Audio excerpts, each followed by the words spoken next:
तर सफाई कामगारांना सदनिकांचा लाभ द्या, पदान्वयन केलेल्या कर्मचाऱ्यांना पूर्ववत पदावरती नेमणूक करावी. महाराष्ट्र राज्य सफाई कर्मचारी आयोगाचे उपाध्यक्ष मुकेश सारवान यांचे मनपाला निर्देश. महाराष्ट्र राज्य सफाई कर्मचारी आयोग मुंबईचे उपाध्यक्ष मुकेश सोनू सर्वान यांनी छत्रपती संभाजीनगरच्या मनपा मुख्यालय येथे भेट देऊन सफाई कामगारांच्या समस्यांबाबत आढावा बैठक घेतली.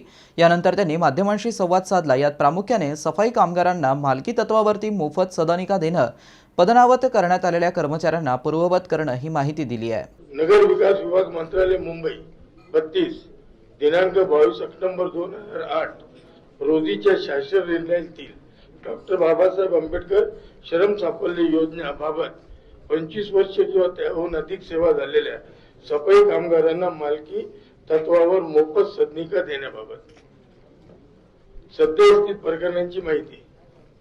शासन निर्णय क्रमांक 51 सहकार सामाजिक न्याय व विशेष सहाय्य विभाग मंत्रालय मुंबई 32 रोजीच्या शासन निर्णयातील दूषित गटारामध्ये काम करताना मृत्यू पावलेल्या कायम अपंगत्व आलेल्या मॅन्युअल इस्कायर्सना सफाई कामगारांना नुकसान भरपाई अदा करण्याबाबत असे अनेक मुद्दे आपण आजच्या बैठकीत घेतले. लाड बागे समितीच्या ज्या शिफारशी आहेत त्याची अंमलबजावणी,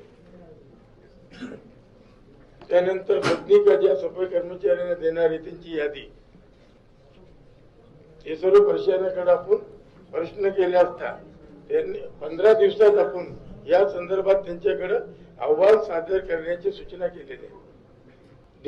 दिनांक 2/5/2025 रोजीचे महानगरपालिकेचे आदेश नियमबाह्य असून लाड बागे समितीच्या शिफारशीनुसार वारसा हक्काने नियुक्ती देताना 20% अट नसल्याने वर्ग 3 मध्ये नियुक्ती केलेल्या कर्मचारी यांची वर्ग 4 मध्ये नियुक्ती देण्याचे आदेश रद्द करण्यात येऊन पुन्हा वर्ग 3 मध्ये त्यांना नेमणुका देण्याची आपण सूचना दिली आहे. यावेळी महाराष्ट्र राज्य सफाई कर्मचारी आयोगाचे उपाध्यक्ष महापालिकेत आले असता त्यांना बहुजन कामगार शक्ती संघटना आणि राष्ट्रीय कर्मचारी सेना यांच्यासह विविध कर्मचारी संघटनांनी निवेदन सादर केलं. यावेळी कामगार संघटनांच्या प्रतिनिधींनी सोबत बोलताना त्यांच्या मागण्यांबाबत त्यांनी अधिक माहिती दिली आहे. आज या महाराष्ट्र राज्याचे सफाई आयोगाचे उपाध्यक्ष मुकेशजी सारवान साहेब या ठिकाणी आले होते आणि त्यांनी महानगरपालिकेनं 3 ठराव हे सफाई कामगारांच्या विरोधात घेतलेले ते ठराव तात्काळ रद्द करावा म्हणून आम्ही याबाबत निवेदन दिलेलं आहे. यामध्ये लाड समितीच्या शिफारशीनुसार जे शैक्षणिक अर्हता धारण करीत असलेले सफाई कामगाराच्या वारसांना वर्ग 3 मध्ये सामावून घ्यावे यासाठी महानगरपालिकेने एक ठराव घेऊन त्याच्यामध्ये फक्त एकूण पदाच्या 20% हे फक्त सफाई कामगारांसाठी ठेवलेले आहे, जे की शासन निर्णयाविरोधात आहे, म्हणून ते रद्द करावे म्हणून आम्ही याबाबत निवेदन दिले.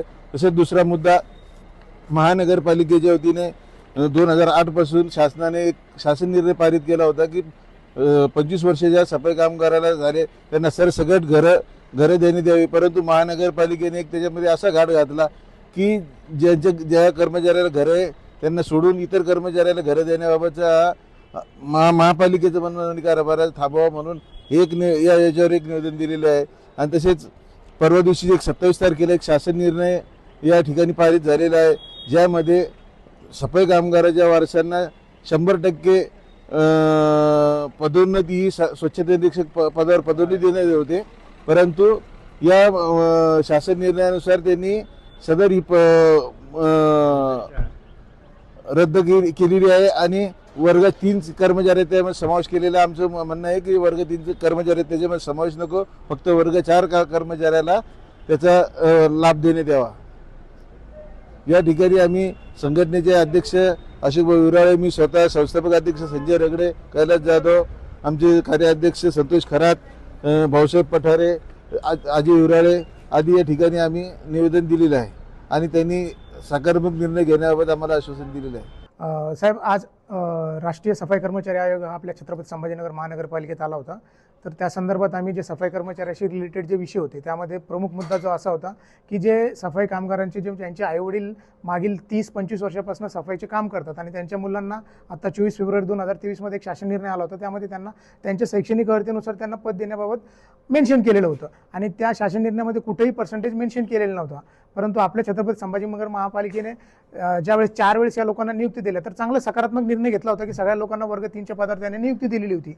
परंतु अचानकच त्यांच्या मानसिक बुद्धीमध्ये किंवा त्यांच्या निवड समितीच्या बैठकीमध्ये काय निर्णय घेण्यात आला माहीत नाही, पण त्यांनी एक चुकीचा निर्णय घेतला की जो 20% जो आहे अनुकंप शासन निर्णयाचा आणि लाडपांगेचा यांना दोघांना मर्ज केला आणि त्यांना पदांवर फक्त एका आधारावर करण्यात आलं की त्यांना फक्त ते 20% कॅपच्या वरती चाललेले आहेत. परंतु मूळ जो 24 फेब्रुवारी 2023चा जो शासन निर्णय आहे त्याच्यामध्ये कुठेही उल्लेख नाहीये की या लोकांना किती पर्सेंटेजमध्ये यांना नियुक्ती देण्यात यावी. मग छत्रपती संभाजीनगर महापालिकेने या 28 कर्मचाऱ्यांना किंवा त्यांच्या मायबापाने जे 30-30 वर्ष झाडूकाम नालेकाम जे केलेले त्यांना ही सजा कशासाठी द्यावी या संदर्भात आम्ही माननीय आयोगाचे आहेत उपाध्यक्ष आणि जे त्यांचे सचिव आहेत माननीय सोनवणे साहेब यांना आम्ही ते निवेदन दिलं आणि त्यांनी त्याच्याबद्दल सकारात्मक निर्णय घेतला आणि याबाबत 15 दिवसात त्यांनी अहवाल म्हणजे याच्यावर तो आदेश रद्द करण्यात यावा. 2 मे 2025चा जो पदांवरचा जो आदेश आहे तो रद्द करावा आणि या लोकांना पूर्व पदावर घेण्यात यावं, त्यांच्या शैक्षणिक अर्थानुसार नियुक्ती देण्यात यावी असं आयोगाने आदेशित केलेलं आहे. मित्रांनो, ही बातमी तुम्हाला कशी वाटली आमच्या कमेंट बॉक्समध्ये प्रतिक्रियेच्या स्वरूपात नोंदवायला विसरू नका. अशाच बातम्या बघण्यासाठी आणि अपडेट राहण्यासाठी आमच्या YouTube चॅनलला सबस्क्राईब करायला विसरू नका. धन्यवाद.